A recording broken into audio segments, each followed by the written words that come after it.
অসমৰ চাহৰ 200 বছৰীয়া ঐতিহ্য উদযাপন। প্ৰধানমন্ত্ৰীৰ উপস্থিতিত 8,888 শিল্পীৰ নৃত্য অনুষ্ঠানেৰে বিশ্বৰ দৰবাৰলৈ ঝুমুৰ।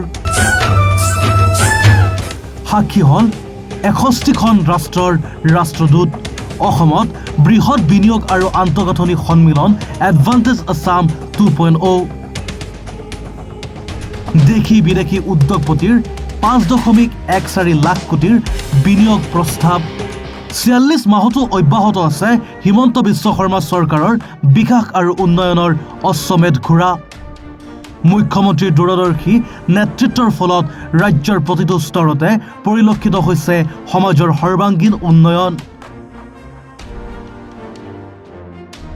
564 গৰাকী যুৱক যুৱতীক নিযুক্তি পত্ৰ প্ৰদানেৰে 1.5 লাখ নিযুক্তিৰ দিশে ধাৱমান হিমন্ত বিশ্ব শৰ্মা চৰকাৰ। মেগা ঔদ্যোগিক উদ্যোগৰ মৰিগাঁৱত ভূমি আবণ্টন। অসম সংসদ স্বচ্ছ শক্তি নীতি অনুমোদন। অসমৰ 8ম ৰাষ্ট্ৰীয় উদ্যানৰ অধিসূচনাত অনুমোদন ৰাজ্যিক কেবিনেটৰ।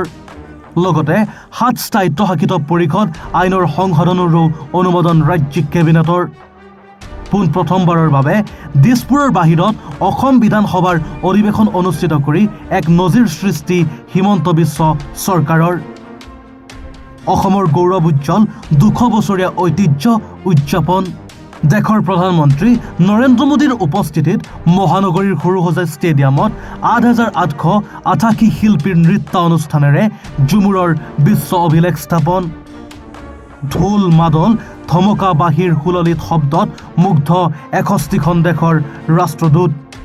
এখন ঔদ্যোগিক ৰাজ্যৰ সপোন দিঠকত পৰিণত কৰাৰ উদ্দেশ্যে অনুষ্ঠিত কৰা হয় বৃহৎ বিনিয়োগ আৰু আন্তঃগাঁথনি সন্মিলন।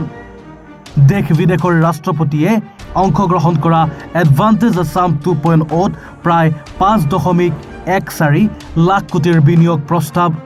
সন্মিলনৰ দুটা দিশত 20,000 লোকৰ উপস্থিতি। 20 আলোচনা সত্ৰ অনুষ্ঠিত হয়। এডভান্টেজ আছাম 2.0 সন্মিলন কেৱল বৃহৎ বিনিয়োগকাৰীৰ বাবেই নহয়, ৰাজ্যৰ ক্ষুদ্ৰ লঘু আৰু মজলীয়া উদ্যোগীসকলো এই বিকাশ যাত্ৰাত সমানেই অংশীদাৰ। ইপিনে উদ্যোগীকৰণৰ ক্ষেত্ৰতো চৰকাৰে যোৱা মাহটোত 3টাকৈ ব্যক্তিগত খণ্ডৰ উদ্যোগৰ শুভাৰম্ভ কৰে। 250 কোটি টকাৰ বিনিয়োগেৰে কেম্পা কোলা উদ্যোগ, ৰাছেল চৰ্চ BPO ডেলিভাৰী চেণ্টাৰ আৰু ইনফ'চিছ প্ৰকল্প বিকাশ কেন্দ্ৰ স্থাপন। ইয়াৰ জৰিয়তে সৃষ্টি হ'ব প্ৰায় 2,000 চাকৰিৰ। হিমন্ত বিশ্ব চৰকাৰৰ পদক্ষেপে ৰাজ্যৰ সৰ্বাংগীন বিকাশৰ এক সবল প্ৰতিচ্ছবি দাঙি ধৰিছে। Bureau report, any Bharat 24।